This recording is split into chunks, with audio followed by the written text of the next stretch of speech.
देखिए, मैं सांसद बनने से पहले मैं भी एक छात्र थी और मैं भी स्टूडेंट्स की पीड़ा और दर्द समझती हूँ। दिल्ली के जंतर मंतर पर आयोजित एक प्रदर्शन में समाजवादी पार्टी की सांसद प्रिया सरोज भी शामिल हुई। इस दौरान उन्होंने युवाओं के समर्थन में संबोधन दिया और खुद को एक सांसद नहीं बल्कि एक युवा के रूप में पेश किया। जंतर मंतर पर आयोजित प्रदर्शन के दौरान मछली शहर से समाजवादी पार्टी की सांसद प्रिया सरोज ने कहा कि वह यहाँ एक सांसद के रूप में नहीं बल्कि एक युवा के रूप में खड़ी है। उन्होंने युवाओं से आगे बढ़ने और अपने अधिकारों के लिए आवाज उठाने की अपील की। अपने संबोधन में उन्होंने कहा, अब युवाओं को ना झुकना है ना रुकना है, आगे बढ़ना है, हम आपके साथ हैं। उनके भाषण का वीडियो सोशल मीडिया पर तेजी से वायरल हो रहा है और इस पर लोगों की अलग अलग प्रतिक्रियाएं सामने आ रही है। देखिए, मैं सांसद बनने से पहले मैं भी एक छात्र थी और मैं भी स्टूडेंट्स की पीड़ा और दर्द समझती हूँ। आज मैं यहाँ पे युवा सांसद के रूप में आई हूँ। सांसद तो हूँ मैं, हम लोग का सिर्फ सांसद में बैठना काम नहीं, हम लोग का काम ये कि युवाओं के बीच में उनके मुद्दे उठाना, उनके साथ में कदम से कदम मिलाने का भी काम है। तो वही आज हम और हमारी समाजवादी पार्टी के सभी लोग कर रहे हैं। अगर इम्पोर्टेंस नहीं होता, मुझे लगता है आप यहाँ होती ना मुझसे प्रश्न नहीं कर रहे होते। मुझे लगता है आज करोड़ों युवा हमारे साथ है, जो यहाँ नहीं आ पा रहे हैं वो सोशल मीडिया के जरिए हमको सपोर्ट कर रहे हैं, कोई फ़ोन करके सपोर्ट कर रहा है, क्योंकि आज युवा की बात है और नौजवानों की बात, हमारे भविष्य की बात है। हर कोई हमारे साथ है, जो हमारे साथ नहीं है वो सत्ता में बैठे लोग हैं। इस्तीफा देने से बदलाव नहीं आएगा, लेकिन शुरुआत तो होगी ना, शुरुआत किसी को तो करना पड़ेगा। यहाँ पे अकाउंटेबिलिटी की बात हो रही, जिम्मेदारी की बात हो रही, जिम्मेदारी कौन ले रहा है? क्या 25 दिन से कोई आया जवाब देने? यहाँ पे कोई नहीं आया है। तो सवाल ये उठता है, सरकार जवाब क्यों नहीं दे रही है? देखिए, कोई सरकार कमजोर कब होती है? जो वो सुनना बंद कर देती है, ना कि तब जो अपनी गलतियों को मान ले। तो क्या मैं यही कहूँगा, अपनी गलतियों को मान ले तो कमजोर नहीं होंगे, मजबूत होंगे। जी बिल्कुल, पूरा युवा इस प्रोटेस्ट के साथ है और हम लोग 20 तारीख को सबके साथ जाएंगे। देखिए, सवाल ये नहीं है कि कौन पहले आ रहा है, कौन पहले प्रोटेस्ट में आ रहा है। सवाल ये है कि सरकार क्यों जवाब नहीं दे रही है? सरकार 25 दिन से यहाँ क्यों नहीं आ रही है? क्या बाहर के देश के लोग हैं? आप भी देश के लोग हैं ना, आप भी नौजवान इसी देश के हैं ना, तो सरकार क्यों नहीं जवाब दे रही है? अगर ये जो आज अनशन हो रहा है, अगर सरकार जवाब देती तो आज ये अनशन नहीं हो रहा होता।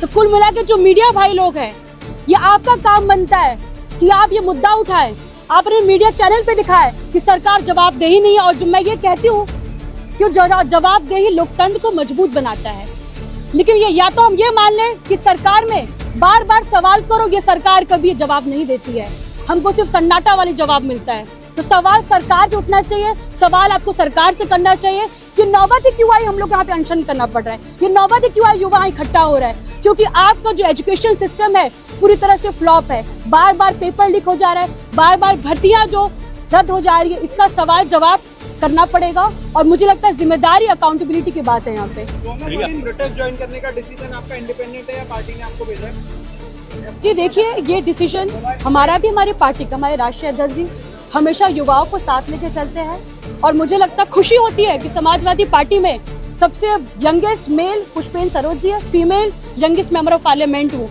इसी पार्टी ने युवा सांसद 2-2 दिया है आपको, तो हमें मुझे कहने में बिल्कुल भी हेजिटेशन नहीं होता कि हमारी पार्टी, समाजवादी पार्टी, युवाओं को हमेशा साथ लेके चलती है और आगे बढ़ाती भी है। यही तो मीडिया में फर्क है कि आप प्रश्न क्या कर रहे हैं। आप यहाँ खड़े होकर युवाओं को प्रश्न करने के जो आप हिंदू मुस्लिम प्रश्न कर रहे हैं, तो यही अगर मीडिया सुधर जाए तो मुझे लगता है आधे देश में जो अफवाह फैल रहा है, अफवाह ना फैले।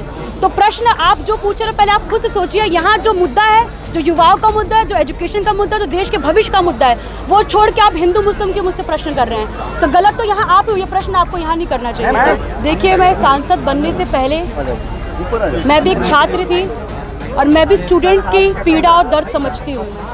आज मैं यहाँ पे युवा सांसद के रूप में आई हूँ।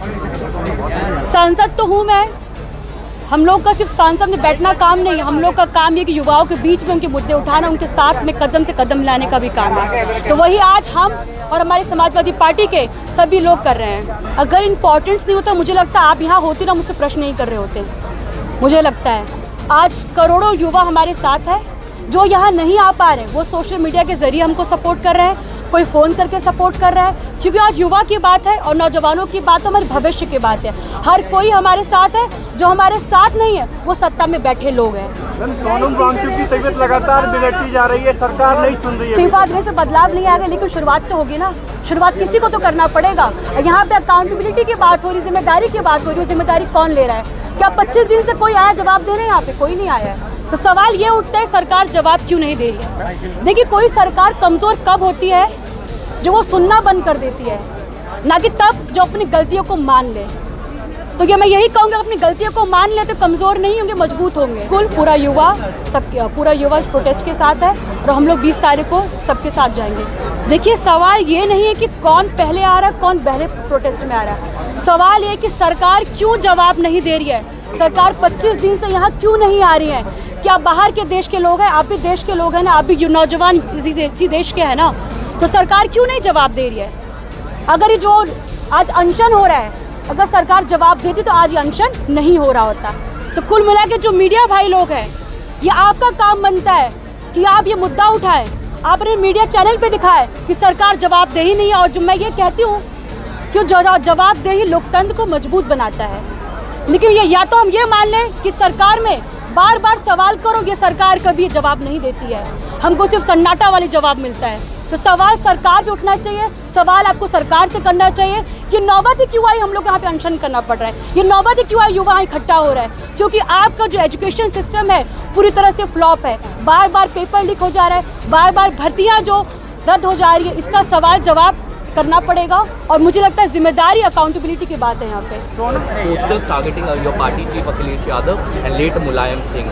The party is saying about the communal riots in the Dil Mein Babar and Muh Mein Ram and all those things in the case of Ram Mandir donation. How do you respond to that? यही तो media में फ़र्क है कि आप प्रश्न क्या कर रहे हैं। आप यहाँ खड़े होकर युवाओं को प्रश्न करने के जो आप हिंदू मुस्लिम प्रश्न कर रहे हैं, तो यही अगर मीडिया सुधर जाए तो मुझे लगता है आधे देश में जो अफवाह फैल रहा है अफवाह ना फैले।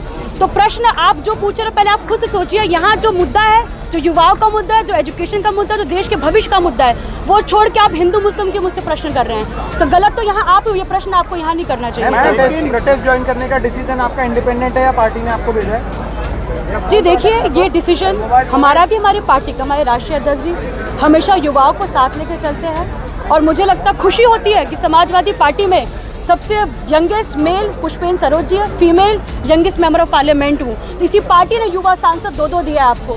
तो हमें मुझे कहने में बिल्कुल भी हेजिटेशन नहीं होता कि हमारी पार्टी, समाजवादी पार्टी, युवाओं को हमेशा साथ लेकर चलती है और आगे बढ़ाती भी है। आज हम युवाओं के लिए खड़े हैं, आज हम युवाओं की बात कर रहे हैं। डरना नहीं, रुकना नहीं, संघर्ष करते रहना। संघर्ष करते करते आप बहुत आगे पहुंच जाएंगे। आज आपके बीच में